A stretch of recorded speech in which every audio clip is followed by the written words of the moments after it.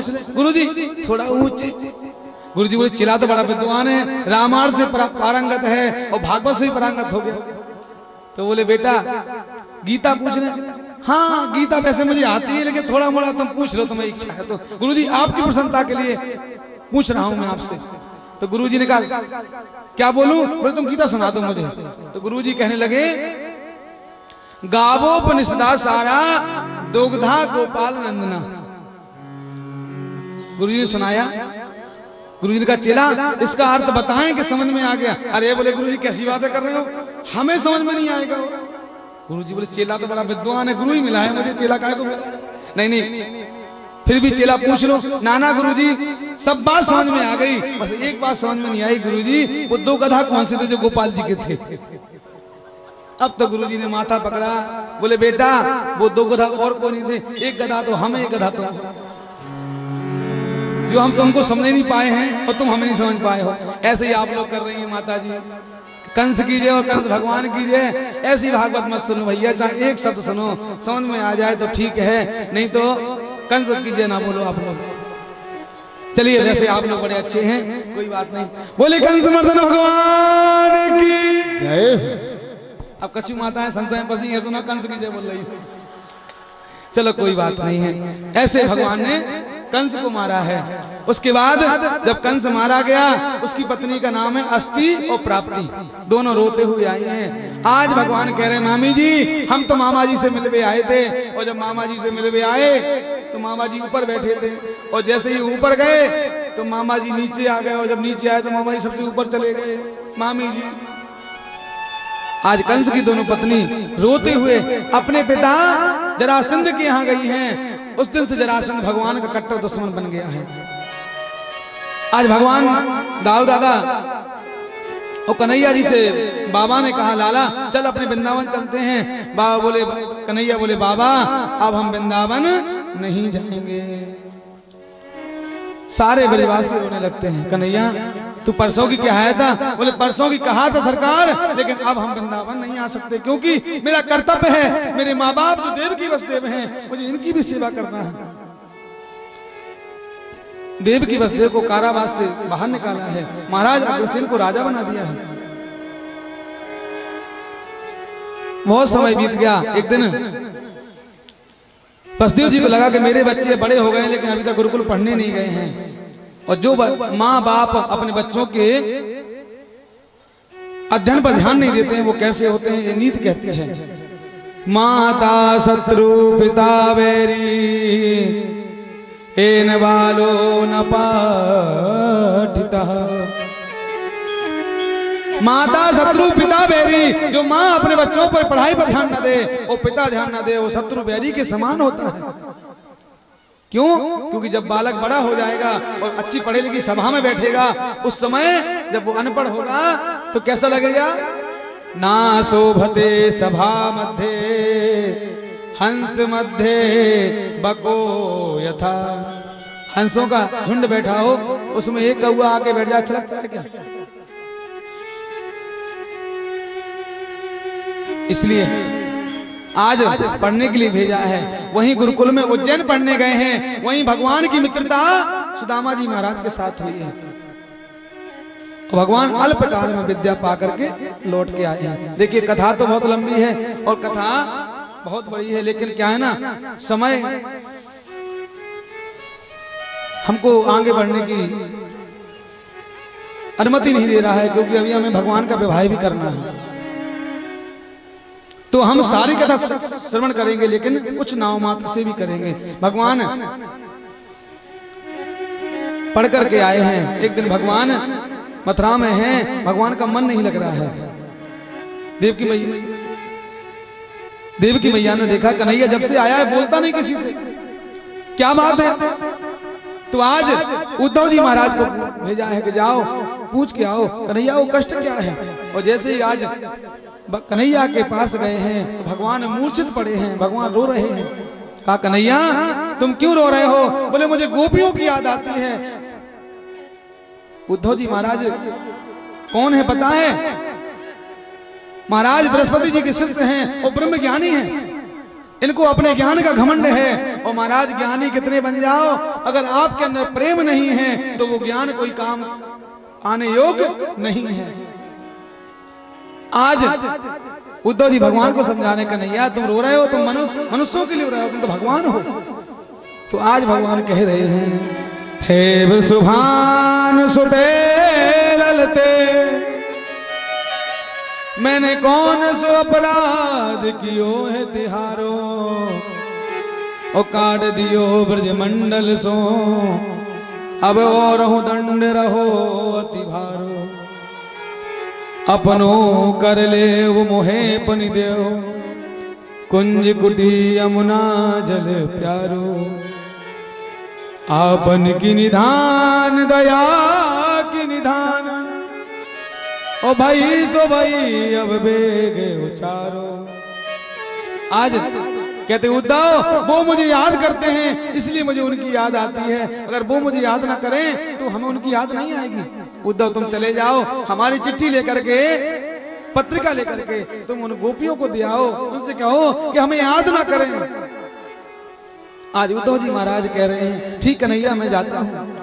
कहा उद्धव ने मैं अभी जाता हूं वृंदावन, जरा देखूं कि कैसा है कठिन अनुराग का बंधन।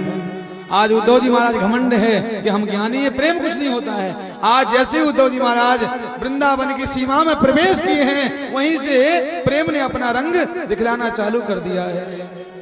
उलझ कर वस्त्र लगे उद्धव को समझाने, और तुम्हारे ज्ञान के पर्दे फाड़ देंगे प्रेम दीवाने।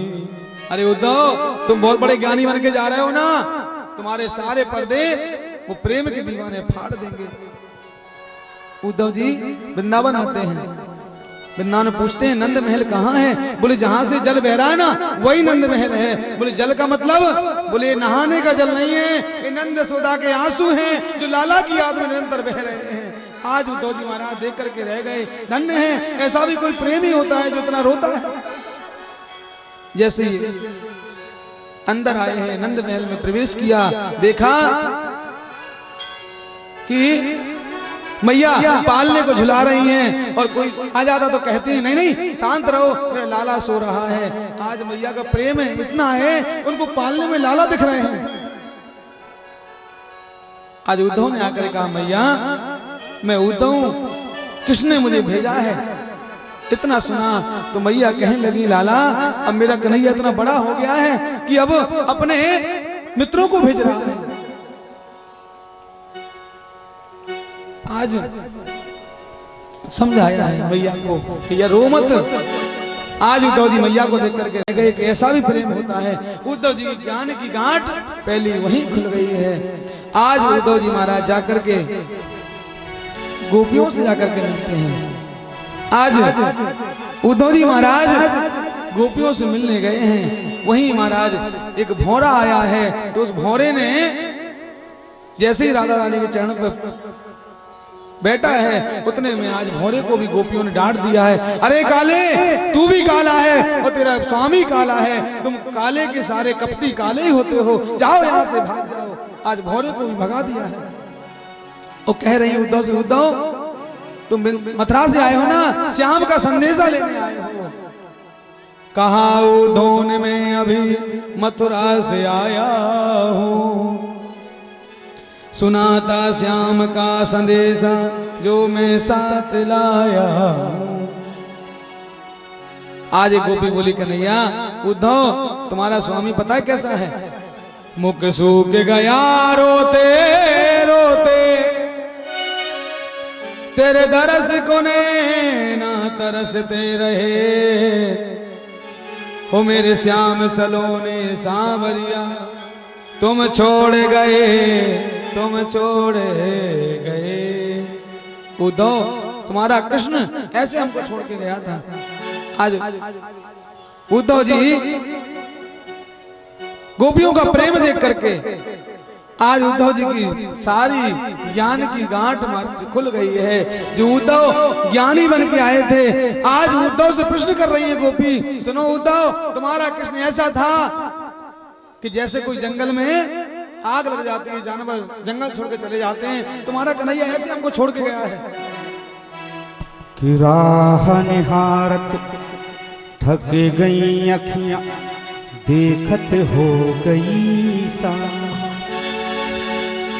एक टक देखत रह गई, आए ना मोरे घनश्याम। और कहने लगी गोपियां कि श्याम नहीं आए घन, श्याम नहीं आए, श्याम नहीं आए घन, श्याम नहीं आए। बैठी रही यमुना पे में आस लगाए, बैठी रही यमुना पे में आस लगाए। श्याम नहीं आए घन, श्याम नहीं आए, श्याम नहीं आए घन, श्याम नहीं आए। बैठी रही यमुना पे में आस लगाए, बैठी रही यमुना पे में आस लगाए।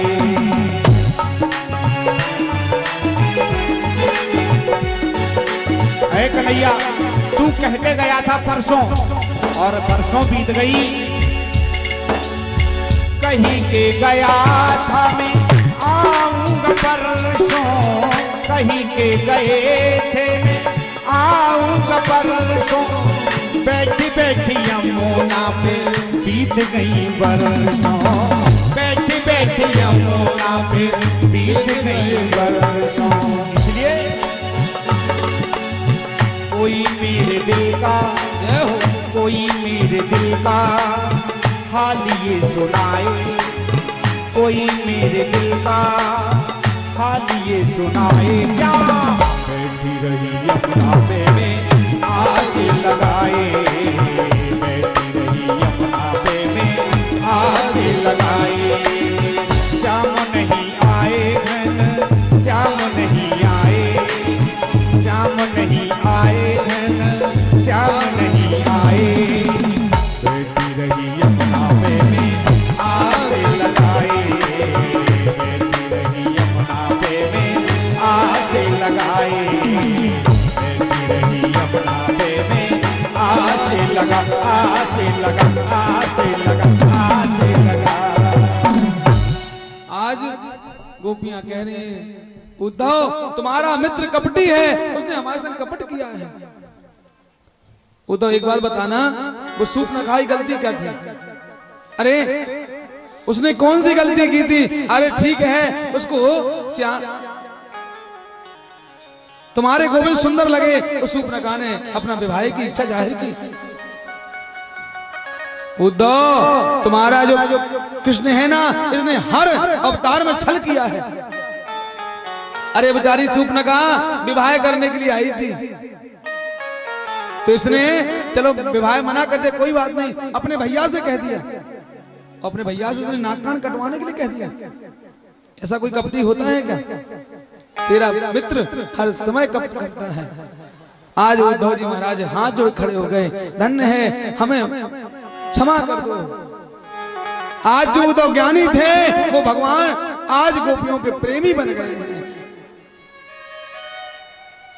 एक गोपी कह रही, उद्धव उद्धव माने ना भये 10-20,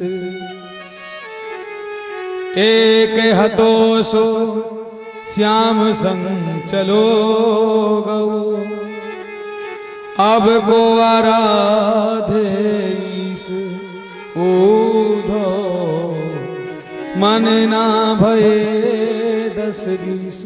उद्धव एक मन था, वो तुम्हारा श्याम ले गया है, अब 10-20 मन नहीं है जो मैं कहीं लगा सकूं। आज उद्धव जी,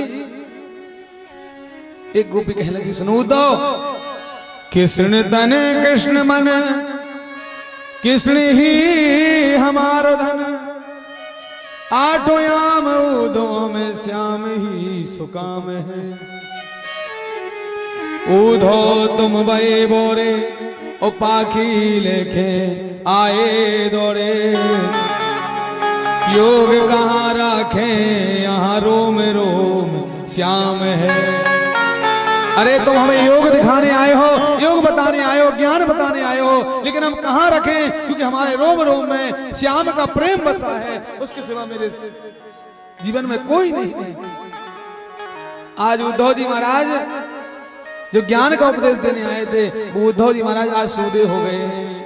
उद्धव सूदो है चलो सुन गोपिन के बोल, ओ ज्ञान बजाई डुमडुबी प्रेम बजायो ढोल। आज वृंदावन में प्रेम की जीत हुई है और ज्ञान को हारना पड़ा प्रेम के।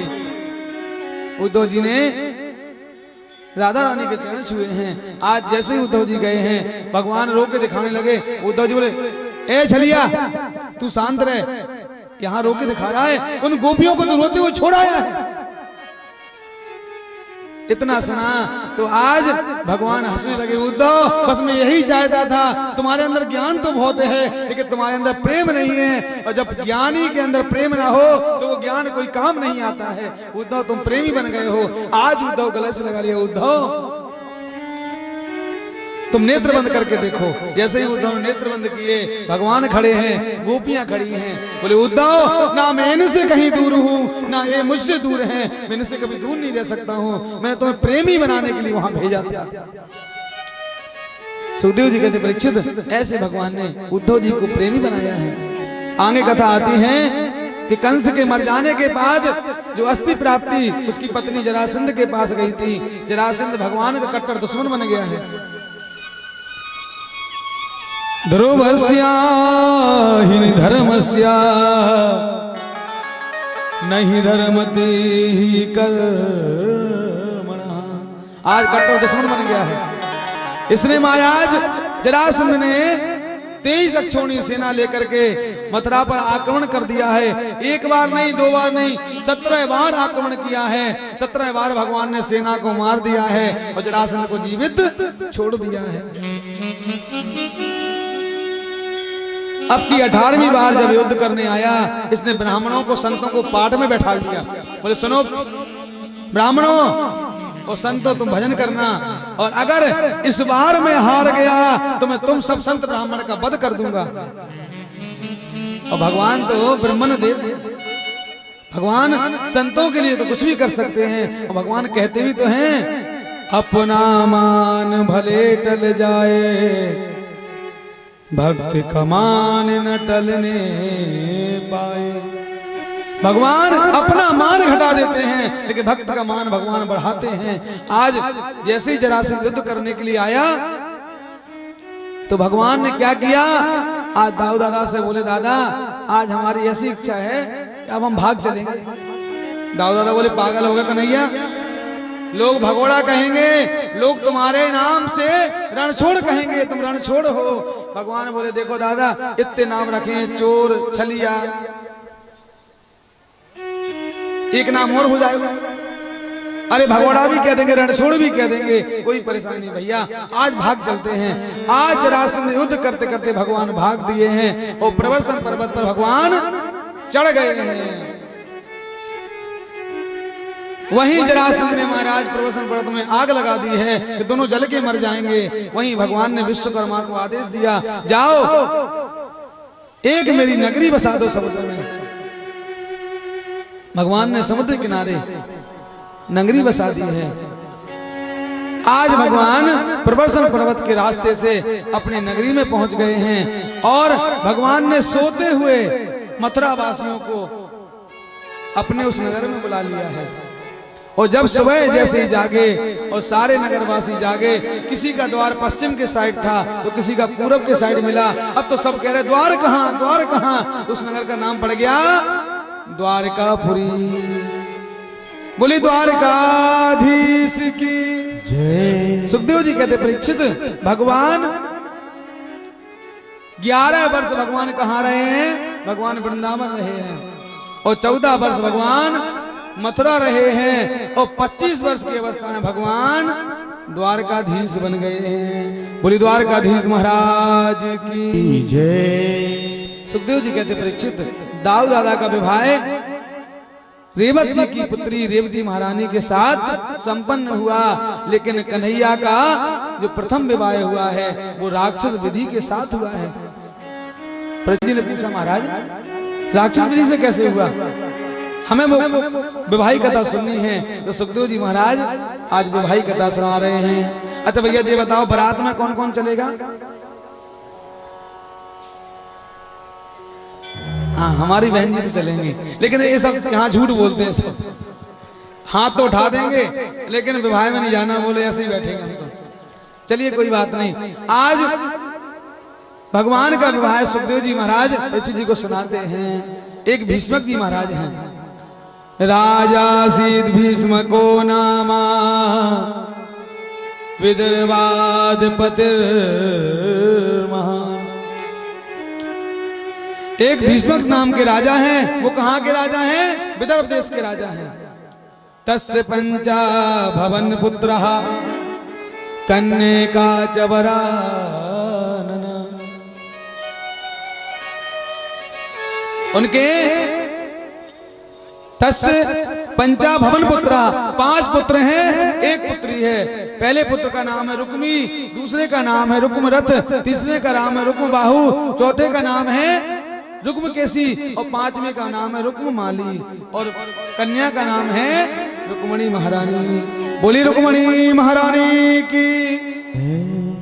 आज नारद जी महाराज रुक्मणी महारानी क्या गए हैं। इतनी भगवान की कथाएं सुनाई कि रुक्मणी महारानी मन ही मन भगवान से प्रेम करने लगे। एक दिन भीष्मक जी महाराज ने, जब पुत्र बड़े हो जाते ना तो पुत्रों से सलाह लेनी पड़ती है, तो अपने पुत्रों से कहा, सबसे बड़े पुत्र रुक्मी से कहा कि रुक्मी तुम्हारी बहन बड़ी हो गई है, क्यों ना इसका विवाह हम द्वारकाधीश के साथ कर दें। जैसे इतना कहा, अब तो रुक्मी की आंख लाल हो गई। खबरदार पिताजी, वो कृष्ण कारो और बाकों में सारो, जरा विचारो तो सही। अरे उसका मैं साला बनूंगा। सुखदेव जी कहते परीक्षित, भगवान से रुक्मी का कोई बैर नहीं था, लेकिन संगत क्या थी कि रुक्मी का मित्र जरासंध था, शिशुपाल था और जरासंध भगवान का कट्टर दुश्मन है। तो आज भगवान से इसका बैर है। रुक्मी बोला, पिताजी तुम चिंता ना करो, विवाह मैं कराऊंगा अपनी बहन का। सुबह गया, शाम को बोला, पिताजी परसों बारात आ रही है। भीष्मक जी बोले, बेटा ना कोई लड़का देखा? बोले, सब देख लिया, आप चिंता ना करो, तो हम बारात आ रही परसों बस। अब तो जैसे ही रुक्मणी महारानी को पता चला, रुक्मणी महारानी जाकर के अपनी भाभी से रोने लगी। अच्छा, पहले की नंदों की भाभी से बहुत पड़ती थी, और अब की नंदों की, अब की नंदों का तो महाराज 335 का अध्याय भाभियों से ही चलता है। क्यों? इसलिए चलता है कि जो नंदबाई है ना, वो अपने माँ बाप के सामने बड़ी मालकी झाड़ती हैं। अरे मैं घर की मालकिन हूँ। अरे भाई तुम काय की मालकिन हो? जब तुम्हारी भाभी आ गई तो मालकिन वही है, तुमको क्या मतलब किसी घर से मालकी से? अरे तुम जिस घर में जाओगी उस घर में अपना अधिकार जमाओ ना जाके। और जो नंद होती है ना, वो माँ बाप के सामने तो खूब अपना अधिकार जमाती हैं, और जैसे ही माँ बाप के हाथ पर शीतल हो जाते हैं ना, फिर भाभीियों का चलावा आता है। वो कहती नंद भाई घर की चौखट पार नहीं कर पाओगी, जो भी काम होंगे भैया से मिलना है तो घर के बाहर ही मिलना, घर में नहीं आ पाओगी। बोले चलो यहाँ कोई जरूरत नहीं तुम्हारी आने की। लेकिन पहले की देखो क्या भाभियां थी। आज रुक्मणी महारानी प्रमाण है इस चीज का। रुक्मणी महारानी जाकर के अपनी भाभी से बोली भाभी हम विवाह नहीं करेंगे। बोले क्यों? इसलिए नहीं करेंगे कि भाभी हम तो प्रेम द्वारकाधीश से करते हैं और भैया तो सचपाल से विवाह पक्का करके आए हैं। भाई बोली सुन बहन, मुझसे कहने से मतलब नहीं, अपने भैया से कह दे। बोली भैया से हम नहीं बोल पाएंगे। भाभी बोली तो ऐसा कर, एक पत्र लिख करके उनको भेज दे, वो भी तुमसे प्रेम करते हैं क्या? बोले वो मुझे पता नहीं है। ये है प्रेम कि पता ही नहीं कि भगवान प्रेम करते हैं कि नहीं करते हैं। आज रुक्मणी महारानी ने प्रेम पत्र लिखा है और एक पंडित जी को बुलाया और द्वारकापुरी भेज दिया है। आज द्वारकापुरी में जैसे ही पंडित जी पहुंचे हैं, भगवान ने पंडित जी के चरण धुले हैं, प्रसाद पवाया है और अपने शयन कक्ष में ले गए हैं। पंडित जी को लिटा दिया, अब चरण दबाने लगे। भगवान बोले बताओ पंडित जी कैसे आना हुआ? बोले सरकार ये पत्र पढ़ लो। भगवान बोले देखो पंडित जी हमें पढ़ना लिखना नहीं आता है, आप खुद पढ़ दो। पंडित जी बोले महाराज ये प्रेम पत्र है, ये कोई ऐसा वैसा पत्र नहीं है। नहीं बोले ब्राह्मण और संतों से मेरा कुछ नहीं छुपा है, आप महाराज पढ़ दो। अच्छा बताइए भैया कौन कौन भगवान का पत्र सुनना चाहेगा? हाथ उठा दो। हाँ देखो दूसरे के पत्र सुनने के लिए कैसे हाथ उठा दिए हैं। और अपने मोबाइल में ऐसा पासवर्ड लगा होगा कि दुनिया हार जाएगी लेकिन खोल नहीं पाएगी। चलो कोई बात नहीं है, यहां तो चल जाएगा दूसरे की बात सुनना, लेकिन दूसरी जगह दूसरे की बात मत सुनना। ये तो भगवान का पत्र है, इस पत्र से हमें एक सीख मिलेगी।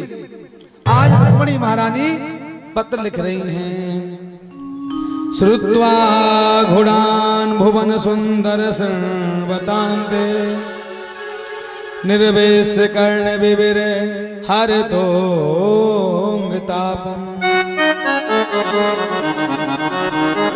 महाराज श्रुत्वा गुणान भुवन सुंदर।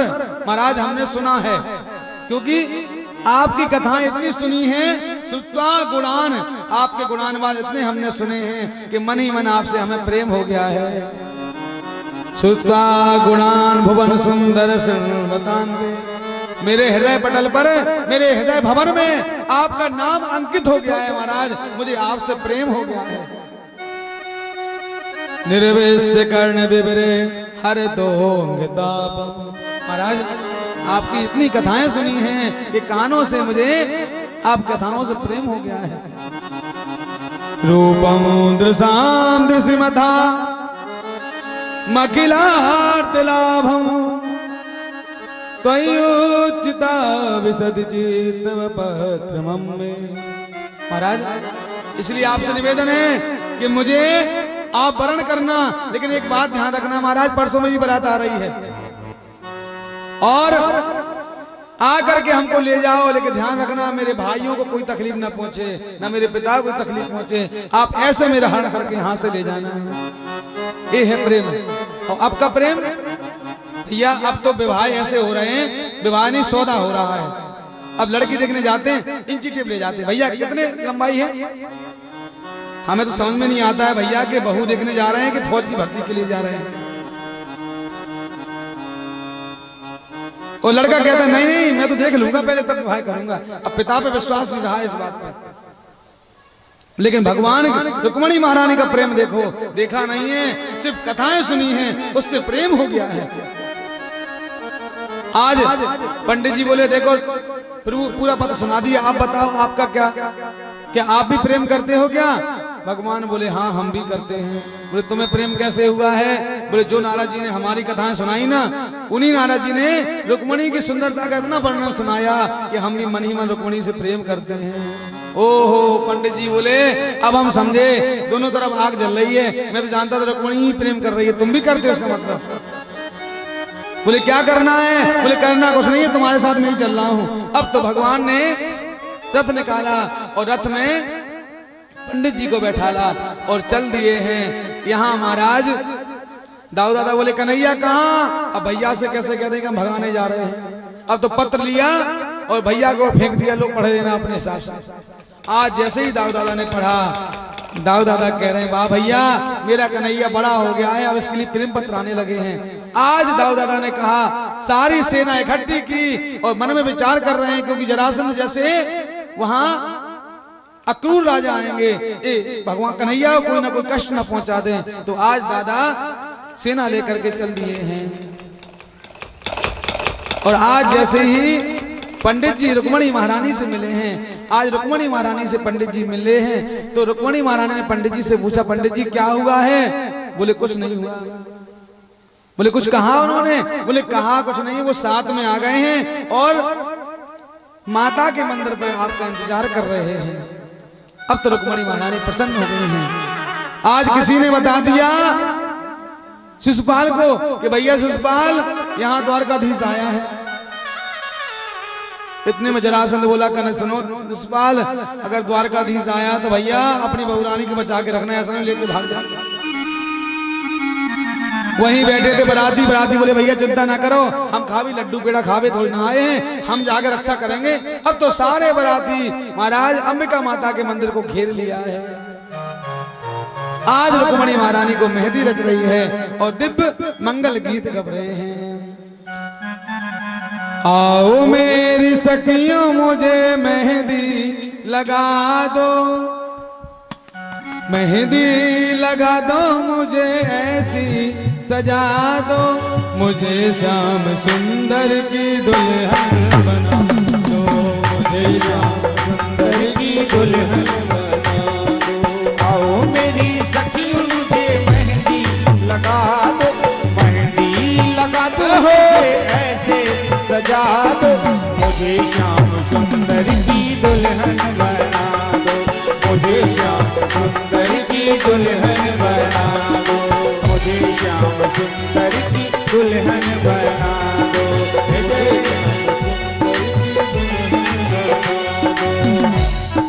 जय हो रुक्मणी महारानी की।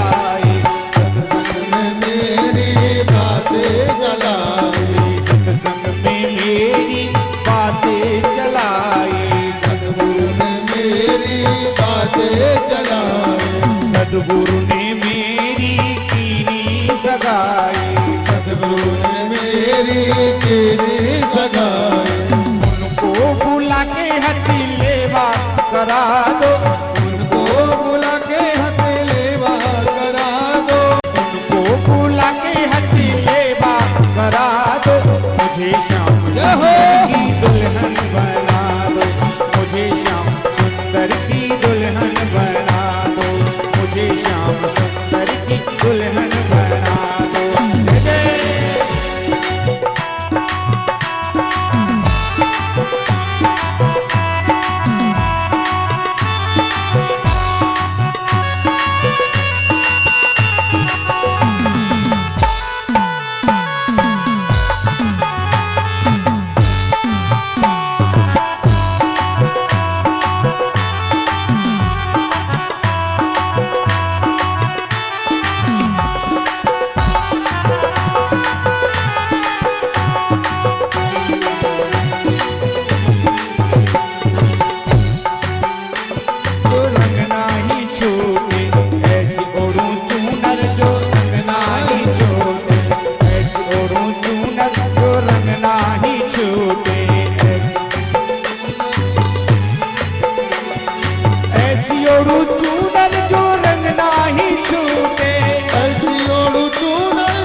कबहू न रूठे, ऐसा वरू दुल्हा जो कबहू न रूठे। आज मेरी मुतियन से मांग भरा दो, आज मेरी मुतियन से मांगे भरा दो, आज मेरी मुतियन से मांग भरा दो। मुझे श्याम सुंदर की दुल्हन बना दो, मुझे श्याम सुंदर की दुल्हन बना दो, मुझे श्याम सुंदर की दुल्हन बना दो। जय जय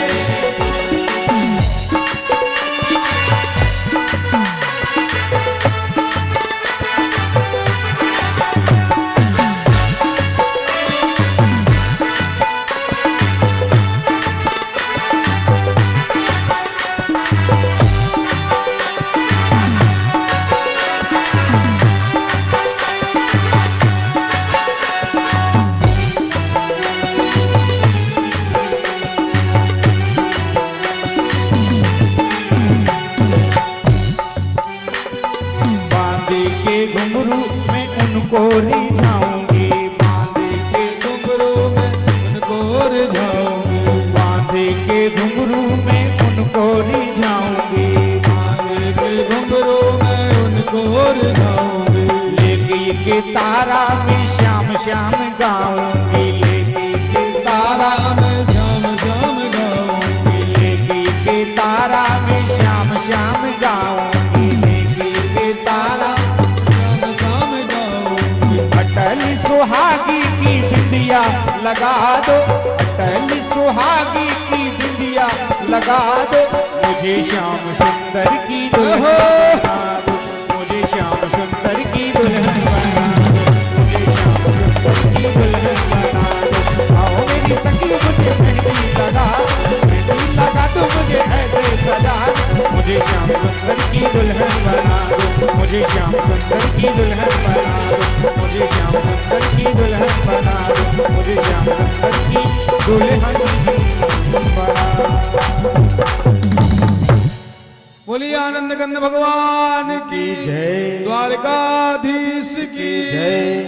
आज माता रानी का पूजन करने के लिए रुक्मणी महारानी जा रही हैं। वो आज जैसे ही माता रानी के सामने पहुंची हैं तो माता रानी का रुक्मणी महारानी पूजन कर रही हैं। नमस्ते तांबिके भीष्णु सौसंदान युताम शिवा। हे मातेश्वरी, हम आपसे प्रार्थना करते हैं कि द्वारकाधीश जी हमें पति के रूप में मिले। आज माता रानी से प्रार्थना कर रही थी कि माता रानी की माला में से एक पुष्प निकल कर रुक्मणी महारानी की गोद में गिरा है और माता रानी का आशीर्वाद मिल गया है।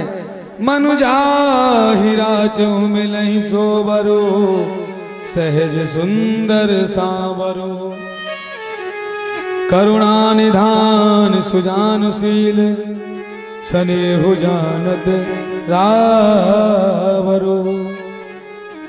आज माता रानी का आशीर्वाद मिल गया। जैसे ही मंदिर से बाहर निकली, पत्र में लिखा था कि मंदिर के पास कोई नहीं होगा और देखा हजारों सैनिक खड़े हैं। अब तो रुक्मणी महारानी घबरा गई, भैया पतो ना है कौन ने खबर दे दी, ये सबरे सैनिक आ गए यहाँ। तो अब तो रुक्मणी महारानी मन में विचार कर रही हैं कि मैं कैसे पहचानूंगी कि द्वारकाधीश वही है। आज रुक्मणी महारानी चारों तरफ देख रही हैं और जिसकी तरफ रुक्मणी महारानी देख लेती है ना, वही सोचता है मन में कि मैं बहुत सुंदर हूं। इसका मतलब ये मेरी तरफ देख रही हैं, क्योंकि रुक्मणी महारानी इतनी सुंदर है।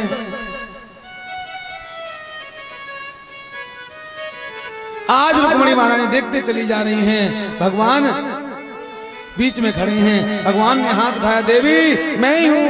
अब तो रुक्मणी महारानी प्रसन्न हो जाते हैं। आज भगवान उस भीड़ से निकलते हैं, रुक्मणी महारानी का हाथ पकड़ लेते हैं। एक सैनिक कहता है, भैया देखो तो कितनी सुंदर जोड़ी है दोनों की। दूसरा कहता है, हाँ भैया दोनों ही बिल्कुल एक से लग रहे हैं। अब तो भगवान ने रथ में बैठा लिया। एक बोला, भैया तो जोड़ी छोड़ो, इसका रथ देखो कितना अच्छा है। एक बोला, भैया रथ छोड़ो, इसके रथ के घोड़े देखो कितने सुंदर हैं। अब तो महाराज इतने में भगवान लेकर के निकल गए आगे। एक बोला, चौरे भैया काहे काजे खड़े हम? बोले रुक्मणी की रक्षा काजे। बोले यहाँ रुक्मणी कहाँ है? वो तो लेके चला गया। अब तो सब बोले, पकड़ो पकड़ो पकड़ो। आज भगवान के पीछे पड़ जाते हैं। आगे जाकर के भगवान को सारे लोग घेर लेते हैं और जैसे ही भगवान को घेर लिया तो आज इतने में दाऊ दादा आ जाते हैं। बोले द्वारकाधीश की। दाऊ दादा बोले कन्हैया तुम चलो हम देखेंगे। अब तो सारे सैनिक बोले भैया मुरली वाले से तो हम पार लगा लेते हैं, लेकिन जहां हल वाले से हम पार नहीं लगा पाएंगे। अब तो सारे सैनिक डर डर के भाग रहे हैं। दाऊ दादा हल से खींच रहे हैं और एक मूसर दमकते हैं। महाराज गोविंद आए नमो नमः हो जाता है। आगे बढ़े हैं। रुक्मणी का जो बड़ा भाई रुक्मी है उसने कसम खा ली है, अगर मैं रुक्मणी को यहाँ लेकर के नहीं आया तो मैं कभी कुंडलपुर में प्रवेश नहीं करूंगा। आज भगवान से जाकर के फिर जाता है। भगवान ने रुक्मी का मुंडन कर दिया है और अपने रथ के पीछे बांध दिया है। रथ के पीछे बांध दिया है। आज रथ के पीछे बांध दिया है और आज दाऊ दादा आते हैं। कन्हैया ये कौन बंधा है? बोले साले साहब बंधे हैं। अरे राम राम देख तो तू कैसो बुरो है, सब जीजा अपने सारे की सेवा करें और तू देख अपने सारे के रथ में बांधे हैं। आज दाऊ दादा ने छुड़वाया है। वहीं सुखदेव जी कहते परीक्षित रुक्मी ने वहीं भोजगढ़ नाम का देश बना लिया है, वहीं रहने लगा है। रुक्मी लौट कर कुंडलपुर नहीं गया है। बहुत सुंदर झांकी है। और देखिए हम सभी रुक्मणी मैया ने जयमाला डाल दी, कन्हैया डाला, जोरदार तालियां। श्री राधे जय हो। 2 मिनट के लिए बैठ जाइए आप लोग, बस 2 मिनट के लिए अपने यथास्थान सभी बैठ जाएं। आज महाराज भगवान द्वारकाधीश अपने द्वारकापुरी में आते हैं और द्वारकापुरी में आकर के महाराज भीष्मक जी महाराज कन्यादान करते हैं और दिव्य भगवान का वहाँ विवाह उत्सव मनता है। तो हम और आप भी यहाँ विवाह का आनंद लेंगे, यहाँ विवाह की बधाई गवे गीत गवेंगे। आप लोग खूब दिव्य तरीके से नृत्य करें। जो नृत्य करना नहीं जानते वो ताली सेवा करें और भगवान का जो पूजन करना चाहते पूजन करें। और कल आप सबको पता है इस कथा का विश्राम दिवस है, तो जो 7 दिन तक 6 दिन तक कथा श्रवण करने नहीं आ पाए हैं, जो 6 दिन तक कथा श्रवण करने नहीं आ पाए हैं, वो भागवत में ऐसा आया है कि जो 7वें दिवस की कथा जो श्रवण कर लेता है उसको पूरी कथा का फल मिलता है। तो देखिए कल थोड़ा सा लेट भी हो जाएंगे तो आप लोग जल्दी नहीं करना है। जैसे आज आप लोग थमे रहे हैं ऐसे कल सदा कह रही है खुशी की मुबारक घड़ी आ गई है। सजी सुर्खी जोड़े में चांदी सी दुल्हन फलक से जमी पर परी आ गई है। लेकिन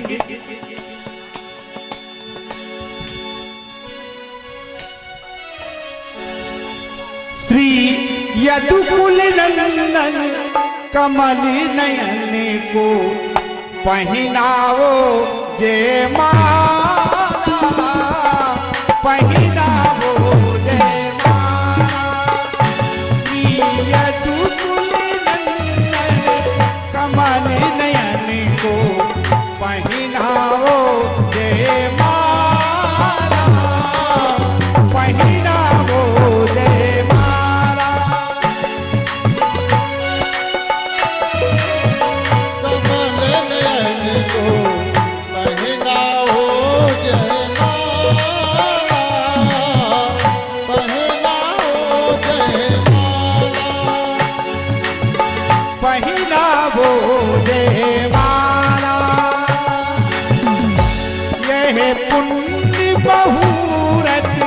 परिणी में अवसर फिर नहीं आने वाला, पहनाओ जयमाला।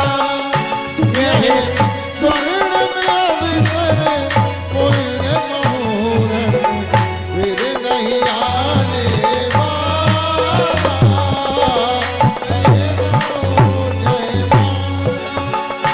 यह पुण्य मुहूर्त परिणी में अवसर फिर नहीं आने वाला,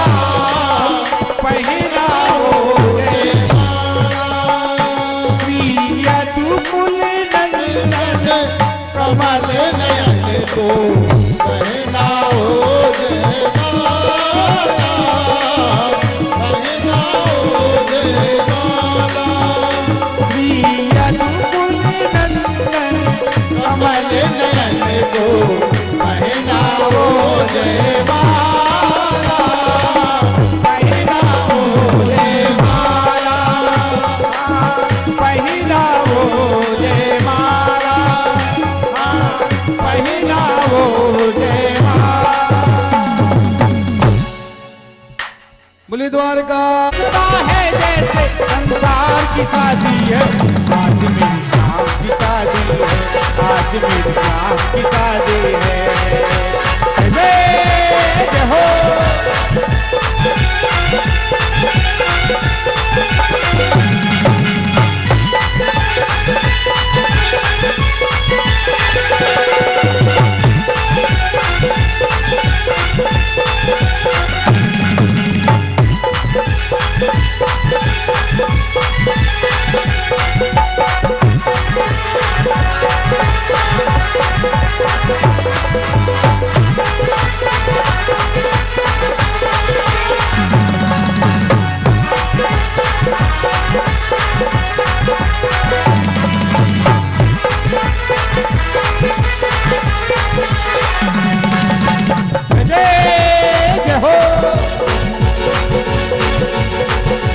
दूल्हा बने नंदलाल रुक्मणी दुल्हन बनी, दूल्हा बने रे नंदलाल रुक्मणी दुल्हन बनी, दूल्हा बने रे नंदलाल रुक्मणी दुल्हन बनी।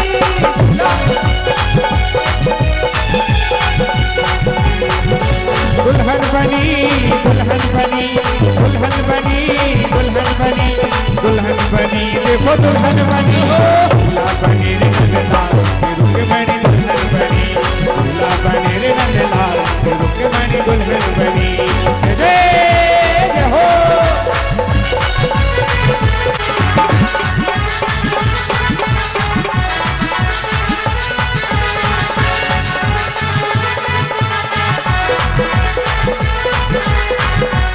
जय जय हो।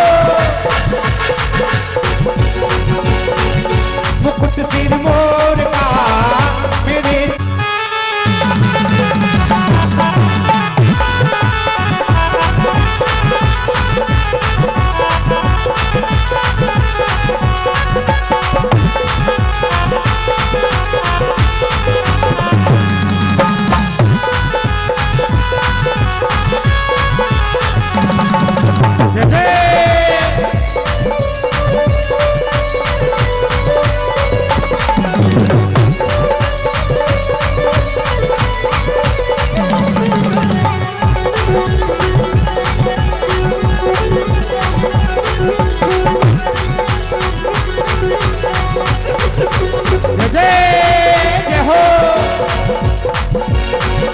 किशोरी मोहे समाजू मोहे किशोरी मोहे बंदो बनैयो मोर नाचू गाता थई थई।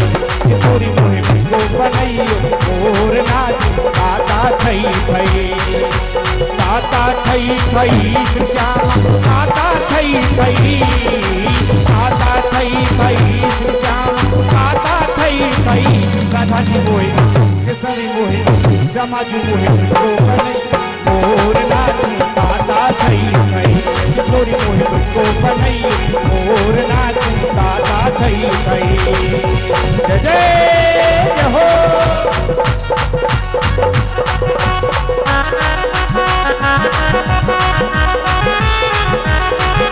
मुरारी की श्री गिरिधर कृष्ण मुरारी की आरती कुंज बिहारी की, श्री गिरिधर कृष्ण मुरारी की आरती कुंज बिहारी की, श्री गिरिधर कृष्ण मुरारी की।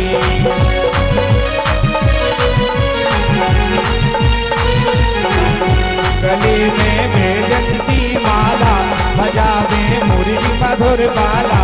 नंद के आंगन नंद लाला, नंद के आंगन नंद लाला, नंद के आंगन नंद लाला। श्रवण में कुंडल जल काला, श्रवण में कुंडल जल काला। बजी मूर्छा मधुर मृदंग वालिनी संग तुल रति गोप कुमारी की, गिरधर कृष्ण मुरारी की।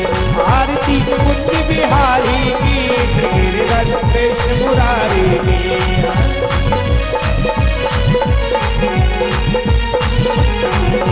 गगन समो अंग कांत काली, गगन समो अंग कांत काली। लतन में ठाणे बनवारी, लतन में ठाणे बनवारी। राधिका चमक रही आली, राधिका चमक रही आली। श्रवण सीधन कस्तूरी तिलक, चंद्र सीधन ललित छवि श्यामा प्यारी की, गिरधर कृष्ण मुरारी की। आरती कुंज बिहारी की, गिरधर कृष्ण मुरारी की।